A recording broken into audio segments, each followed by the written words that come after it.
Hi guys, sorry about that. I had this crazy little kitty that's very hyperactive. So again, I'm making the second video in this series of the silent treatment. So they're addicted to fuel. So for a narcissist, for them, it's like you're a gas station. They're going to pull up to the gas station and they're going to get fueled up, right? For you, you are addicted to the narcissist because they have used withholding, withdrawal, intermittent reinforcement, all of these manipulative tactics to get you hooked to their toxic bullshit. So you're addicted to them and they're addicted to fuel. They're addicted to you, but only as a source of supply. You're not a real person to them. No one is. The affair partner's not a real person.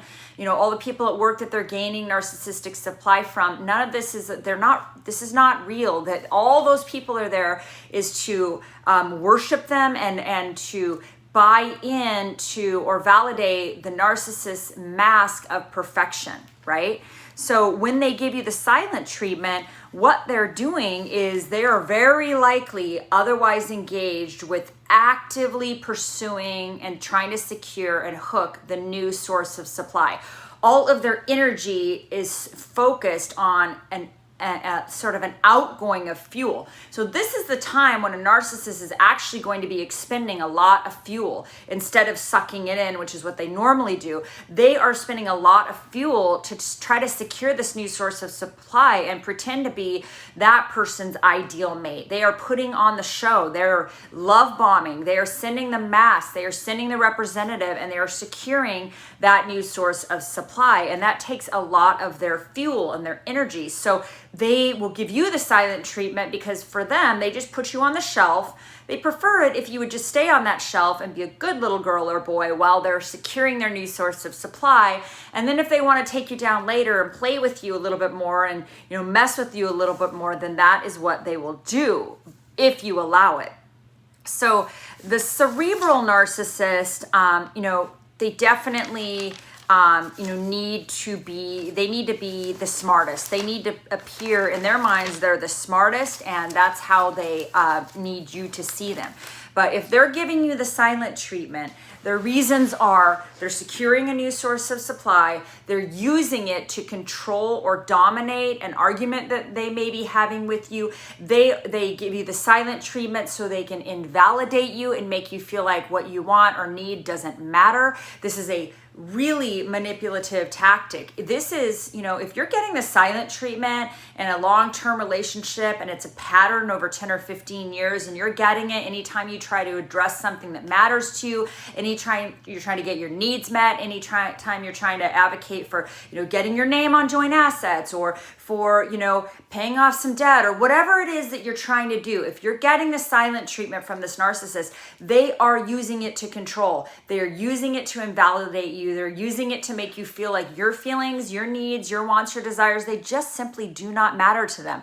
You're like a fly. They want to swat you away and make you feel like you are nothing. This is very strategic from their part. They need you to feel less than, they need to feel superior, and then also they're definitely, they could be, really working hard to secure their new source of supply. If you're getting long periods of silent treatment, then that is definitely what's happening. And for sure, if you have the audacity to start advocating for some needs to be met, for some emotional intimacy, or, with a lot of covert narcissists, they use withholding. So if you haven't had sex with them in 2 months and you're trying to advocate for, hey, what's going on with our sex life? Like, how come we haven't had sex in 2 months? Like, in their case, they're probably having sex with somebody else. Could be their affair partner or somebody else, or they're engaged really deeply into their porn addiction.